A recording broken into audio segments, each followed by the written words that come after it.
very sore. I am also trying to figure out the lighting now because it's even slightly dimmer in the days now, in the mornings when I usually film. So I do have the overhead lights. I'm hoping to get some some lamp lighting in here, maybe some candles, so that if I need to film at night, I don't have to have the overhead light on with all the shadows playing, and just to make it maybe a little more atmospheric, give me an opportunity to play around with something like that. But we are starting today with methods, and many of them. I really like methods. Again, I have that really warped sense of, I find them quite adorable. Particularly in Baldur's Gate, they are quite useful for gems. They tend to hold gems a lot.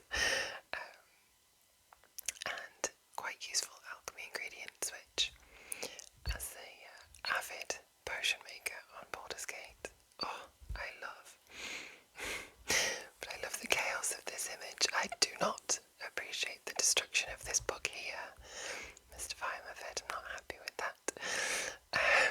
But it's cool to see quite a few of the different types. Like I say, you can see the chaos in the image. We have the magma coming off the magma muffet, this book that's on fire. We have all of the mud drops from the mud method. Obviously we have our little ice method here, and that dust method in the corner. That was quite a loud gust. We'll see how that plays out. Methods. Malicious elemental hooligans. It's quite an apt description. Habitat. Planar elemental planes. Methods are mean-spirited tricksters that dwell on the elemental planes. The 6 most prominent types of methods resemble halfling-sized gargoyles with wings, exaggerated features, and bodies composed of 2 elements. Most live self-interested existences, indulging their warped senses of humour or overblown egos on their home planes of existence. Some serve as messengers or spies for genies or magic users. Methods resent leaving the elemental extremes where they make their homes. If loosed on the material plane or other realms, they lash out with nasty pranks or by tormenting weaker creatures. When destroyed, methods explode in a burst of elemental magic. So we have the dust method. Dust method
spell save DC 10.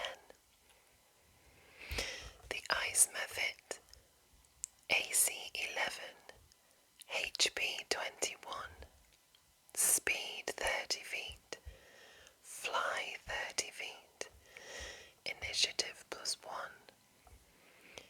Its scores here: skills, vulnerabilities, immunities, senses, languages, challenge rating. Its trait is Death Burst as well. And actions: Claw, Fog Cloud once per day. The method casts Fog Cloud requiring no spell components and using Charisma as the spellcasting ability. And Frost Breath, Recharge 6. Constitution saving throw DC 10. Each creature in a 15-foot cone. Failure, 7 cold damage. Success, half damage. The Magma Method, AC 11, HP 18, Speed 30 feet, Fly 30 feet, Initiative +1. Its scores here: skills, vulnerabilities, immunities, senses, languages, and challenge rating. Traits: Death Burst again. Actions: Claw and Fire Breath, Recharge 6. Dexterity saving throw DC 11. Each creature in a 15-foot cone. Failure, 7 fire damage. Success, half damage. Mud Method, AC 11, HP 13, Speed 20 feet, Fly 20 feet, Swim 20 feet, and Initiative +1.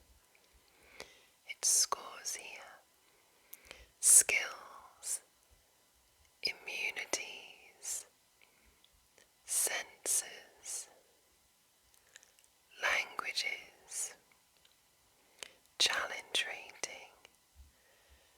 Traits: Death Burst again. Actions: Slam and Mud Breath, Recharge 6. Dexterity saving throw DC 11. One creature the method can see within 15 feet. Failure, the target has the restrained condition until the end of the method's next turn. Let me have a couple more on this side. Get some more artwork here. The Smoke Method down here, and the Steam Method up here, causing further chaos between them. Smoke Method. Smoke methods are elusive beings formed of fiery cinders and hot air. They love misleading creatures and then mocking them for their gullibility. Steam Method. These arrogant methods are made of heat and vaporous water. They often trick creatures into doing them favours, then renege on promised rewards. I have no idea how to pronounce that. I've only ever read that. And I think I might have heard it in TV shows or movies, but not really associated it with that word. So it could be renege, it could be renege, it could be renege, it could be renege, renege. Which is how I kind of want it to be pronounced. Right, we're going to attempt to say this name together. Let's see how I get on. I am Sheamzanthezenus, Slayer of Fiends, Merchant most excellent, Purveyor of Death. Though I suppose Seamus sounds a little smoke method. So maybe Seamus Anthocyanus, smoke method with a typically inflated impression of itself. Smoke method, AC 12, HP 13, speed 30 feet, fly 30 feet. Its scores here: skills, immunities, senses, languages, and challenge rating. Traits: death burst again. Actions: we have that claw attack and cinder breath, recharge 6, dexterity saving throw DC 11, one creature the method can see within 15 feet. Failure: the target has the blinded condition until the end of the method's next turn. And then the steam method.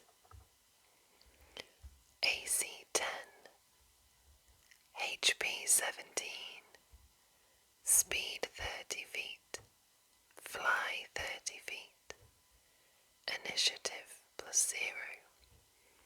Its scores here: skills, immunities, senses, languages, and challenge rating. Traits: we have blurred form this time. Attack rolls against the method are made with disadvantage unless the method has the incapacitated condition. Death burst, and then actions: claw and steam breath, recharge 6. Constitution saving throw DC 10. Each creature in a 15-foot cone. Failure: 5 fire damage, and the target's speed decreases by 10 feet until the end of the method's next turn. Success: half damage only. Failure or success: being underwater doesn't grant resistance to this fire damage.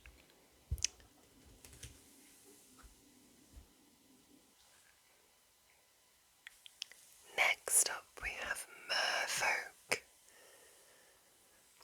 I've always been very, very fascinated by mermaids, mermen, ever since I was a little girl. I am not ashamed to admit that I do believe there is some kind of merfolk that exists out there. I don't believe that it's, the sort of Little Mermaid style. I think it's more like a combination of maybe this style of merfolk coupled with like the merfolk from Harry Potter. I think they are far more fish-like than human-like. But I think that, gosh, it's getting stronger out there. I do think they have, fish tails, but I think there's probably different kinds, like with shark tails or whale tails. I think they are far more fish-like with their features. I think their faces are probably much more fish-like than this, or aquatic than this. Probably I often imagine them as quite like those, is it anglerfish, the ones that live deep, deep down with the lights on the ends, so those really protruding mouths, a bit quite like piranha-like, because I feel like that they would live quite deep down, and must do if we haven't discovered them yet. So a little tidbit into my brain, I guess. But we have a very colourful image here of the two different kinds. We have the skirmisher here with her spear, and this gorgeous sort of fin-like hair here with all of the colours in. And then we have the wave bender over here with this magnificent tail, all of its accessories. Very colourful. Merfolk, protectors and explorers of the sea. Habitat, coastal, underwater. Beneath the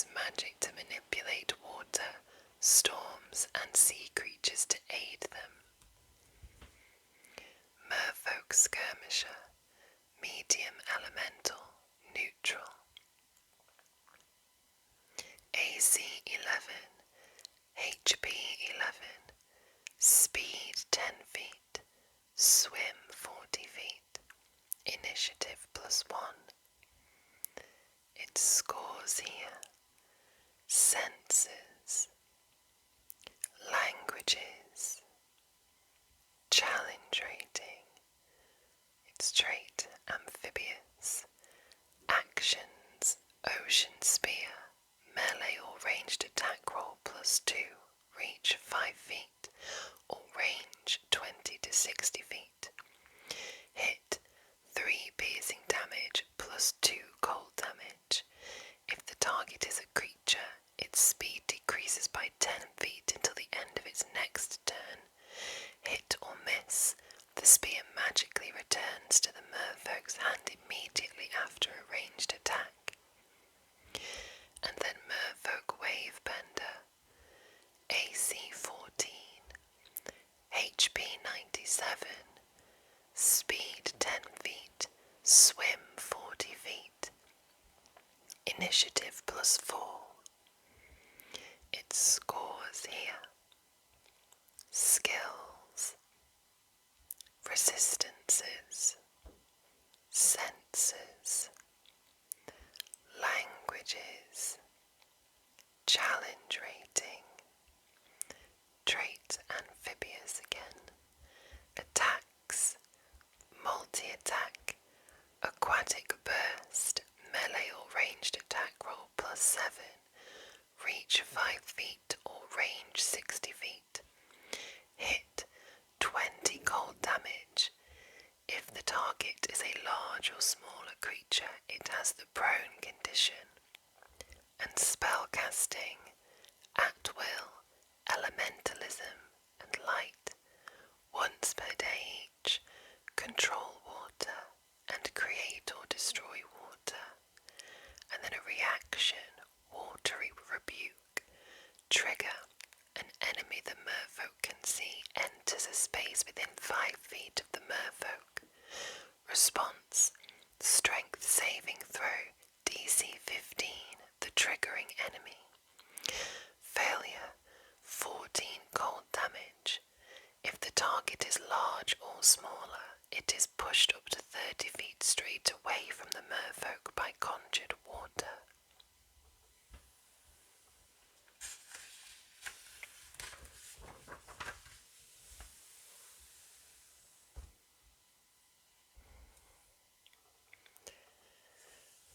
We have a very different type of sea creature now. The Merrow. Clearly much more immediately aggressive. I don't believe the merfolk, can't get aggressive if they're attacked, but this one doesn't seem to be just in defense mode. We're having attacking this poor fisherman here. Very aggressive. We see the sharp claws and the sharp teeth here ready. I love that on this spear we've got the seaweed trailing from it all round. I love the motion in the picture. We have all of the water splashing. We have the waves into the boat here. This poor helpless fisherman. Merrow, ogreish undersea abductor. Habitat, coastal, underwater. Vicious aquatic hunters. Merrow combine the fierce... No, they don't combine the fierceness, I'm sure they possibly do. But Merrow combine the features of ogres with those of primeval predatory fish. They lurk in coastal waters, hoping to snare unsuspecting prey by bursting from the water and grabbing their quarry, or by skewering victims with deadly harpoons. These hunters then drag land dwellers back to dismal undersea lairs. Merrow often keep prisoners in their larders as future meals. Merrow raid coastal settlements and merfolk communities to steal weapons and treasure. This leads to conflicts between merfolk and Merrow, but it also provokes misunderstandings with surface dwellers who blame merfolk for Merrow attacks. Sages trace Merrow's origins to aquatic ogres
contrasting colours. We've got the rusty weapon here, trident, I think, and then we have the orange eyes and mouth and its features here, and then this purple underbelly here, which I quite like. Mesoloth, Yugoloth of tenacity and want. Habitat, planar, Gehenna. Mesoloths are insectile Yugoloths that seek power and souls in the service of fiendish lords. These greedy, violent Yugoloths are more direct than most of their scheming brethren, but what they lack in guile they make up for in persistence and numbers. Mesoloths typically form mercenary bands with others of their kinds. These forces serve more powerful Yugoloths, other fiends, sinister mages, or anyone who provides them with tempting rewards. Mesoloths obediently adhere to the bargains they strike, potentially serving their patrons for centuries. But once those terms expire, yesterday's client could become today's target. Roll on or choose a result from the Mesoloth payments table to inspire a Mesoloth's price for its services. Payments. The Mesoloth agrees to serve for 1. Access to a planar portal. 2. Information valued by its true master. 3. A lair where it can bring others of its kind. 4. Magic weapons or armour. 5. The right to loot holy sites in places it conquers. 6. Souls, whether as larvae or captured spirits. If a Mesoloth's after you, just pay it off with whatever's in your pack. While it's rooting around looking for a good deal, you hightail it, Chief. Mort. I did forget that we usually roll for this. It's not even been that long since I've done this. I'm going to blame it on my progressing illness.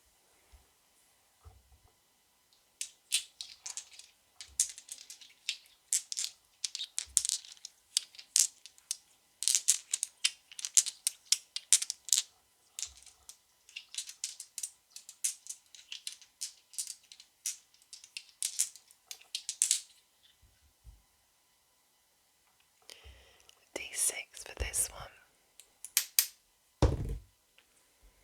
4. Magic weapons or armour. Mesoloth. Medium fiend. Yugoloth. Neutral evil. AC 18. HP 75. Speed 40 feet. Initiative +3. Its scores here. Skills. Resistances. Immunities. Senses. Languages. Challenge rating. Traits. Fiendish restoration if the Mesoloth dies outside Gehenna. Its body dissolves into ichor and it gains a new body instantly, reviving with all its hit points somewhere in Gehenna. And magic resistance. Actions. Multi-attack. Claws. Melee attack roll +7. Reach 5 feet. Hit 9 slashing damage. If the target is a large or smaller creature, it has the grappled condition. Escape DC 14. From 2 of 4 claws, and it has the restrained condition until the grapple ends. Mercurial Trident. Melee or ranged attack roll +7. Reach 5 feet. Or range 20 to 60 feet.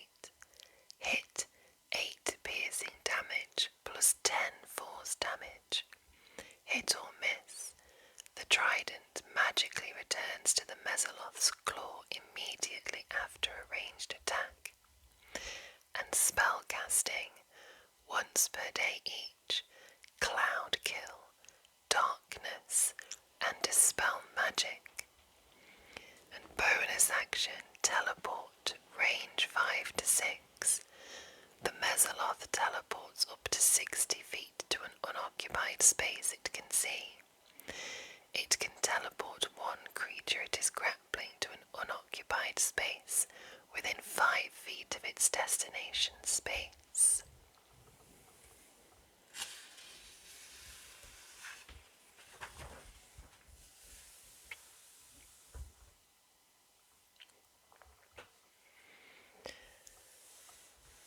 So we have two very, very distinctive monsters next.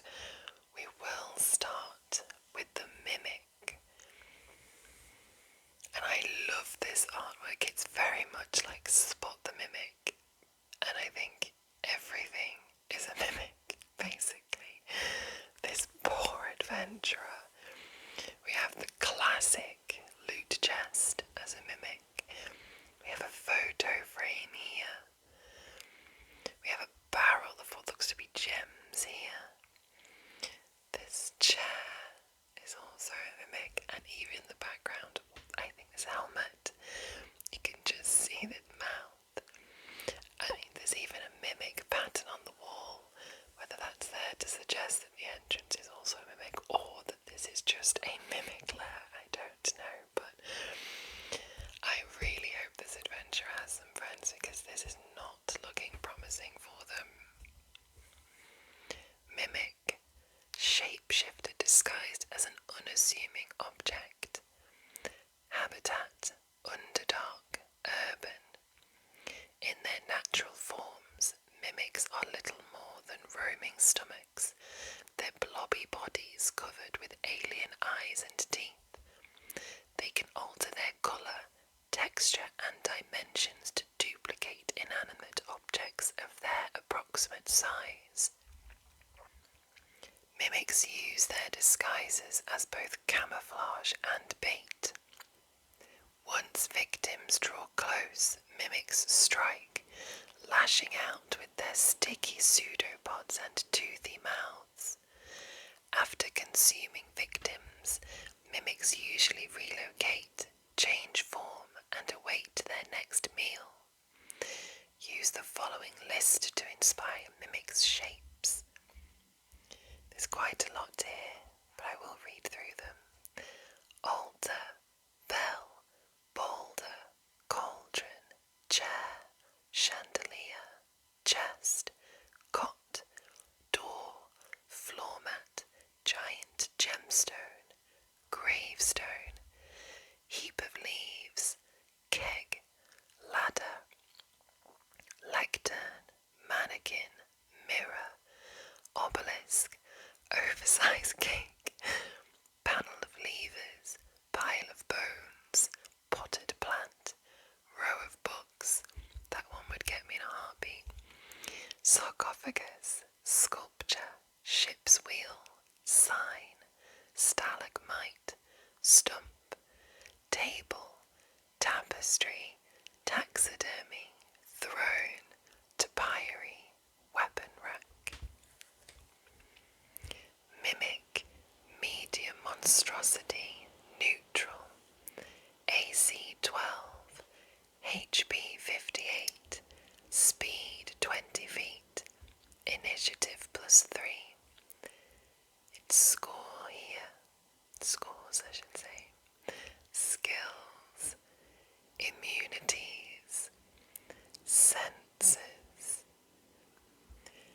languages, challenge rating, traits, adhesive, object form only. The mimic adheres to anything that touches it. A huge or smaller creature adhered to the mimic has the grappled condition, escape DC 13. Ability checks made to escape this grapple have disadvantage. Actions, bite, and pseudopod, melee attack roll +5, reach 5 feet, hit 7 bludgeoning damage +4 acid damage. If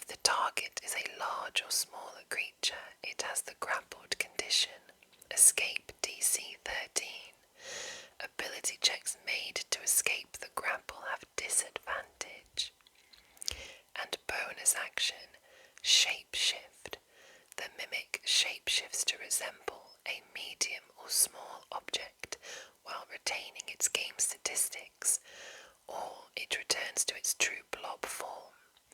Any equipment it is wearing or carrying isn't transformed.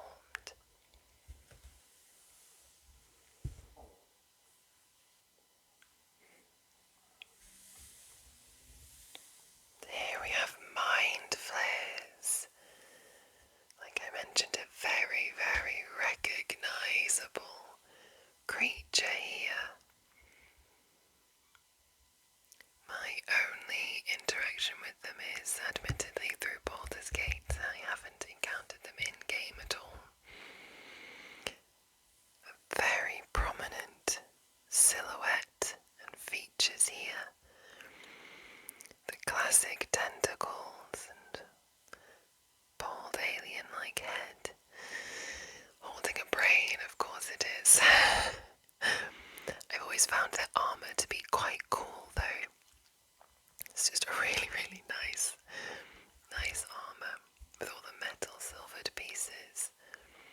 We have a classic ship in the background here. And what looks to be an elder brain in the background here. Very intimidating.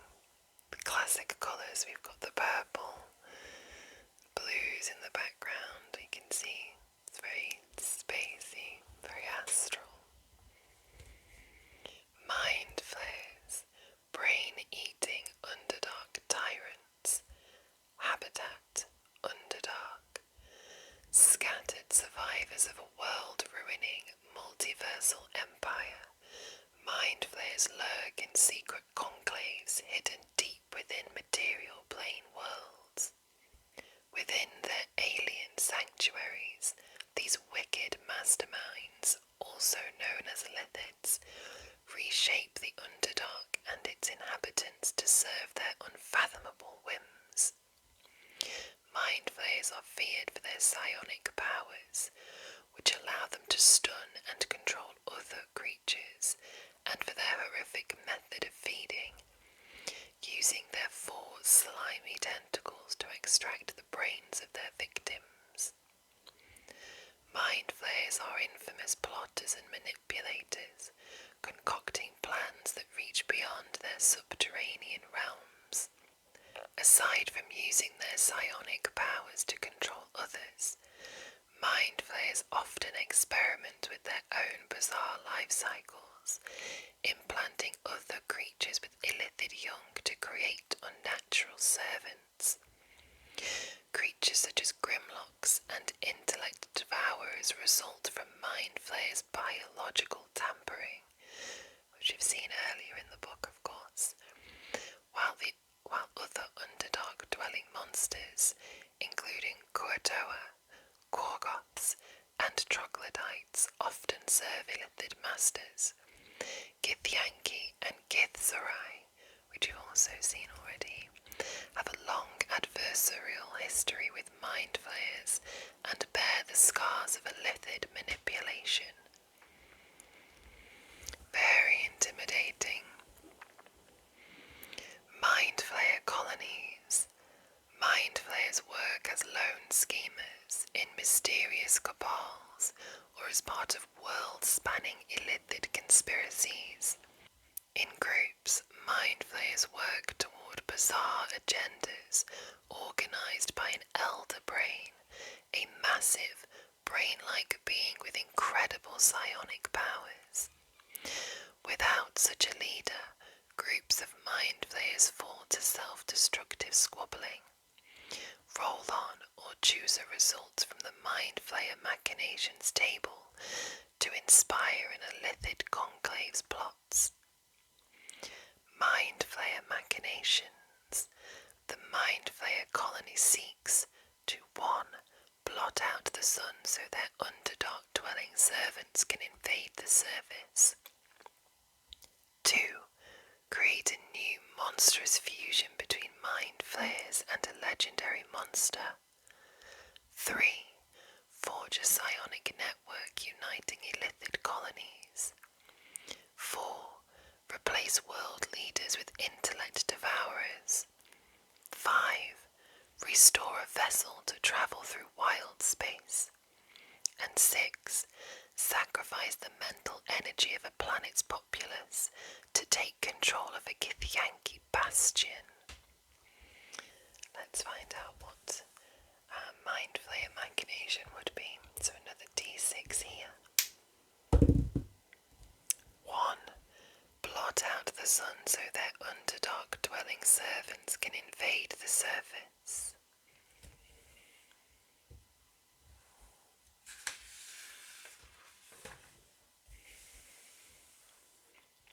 Mind Flayer.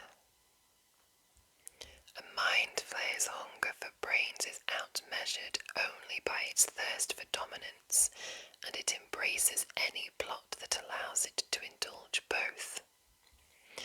Mind Flayer Arcanist. Mind Flayer Arcanists enhance their psionic abilities with magic. Other Mind Flayers view those that undertake such experiments with disgust and fear. Mind Flayer, Medium Aberration, Lawful Evil. AC 15, HP 99, Speed 30 feet, Fly 15 feet, Hover. Initiative +4. Its scores here. Skills, Resistances, Gear, Senses,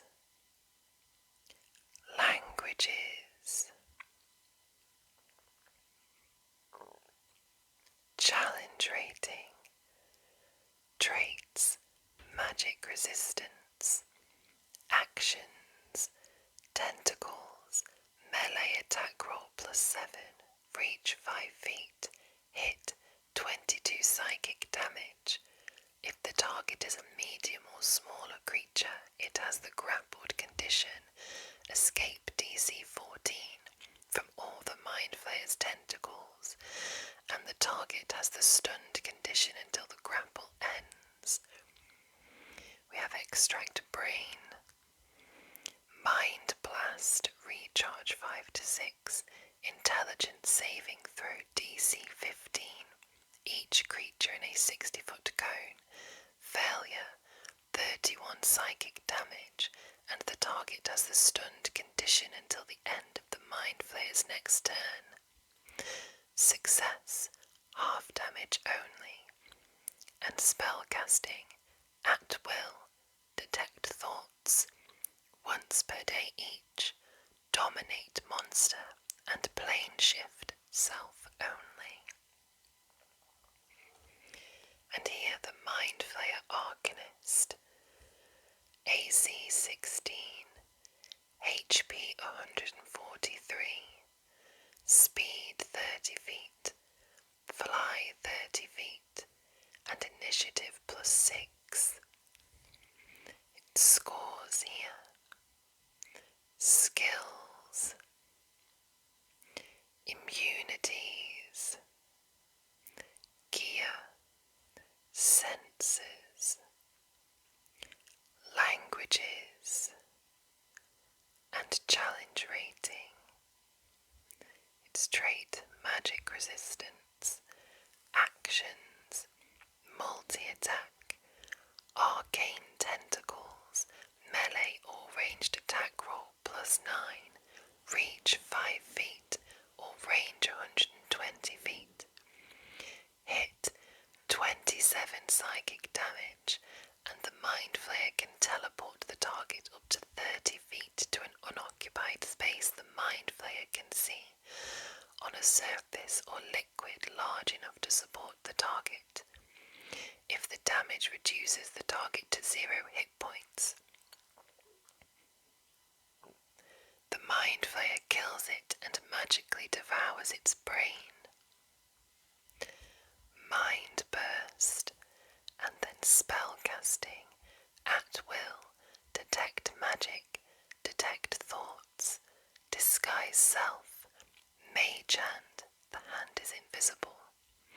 Once per day each, clairvoyance, dimension door, fireball, level 5 version, lightning bolt, level 5 version, plane shift, self only, and sending. Quite a lot happening there. And a reaction, shield, twice per day. The Mind Flayer casts shield in response to that spell's trigger, using the same spellcasting ability as spellcasting. So there we have the Monster Manual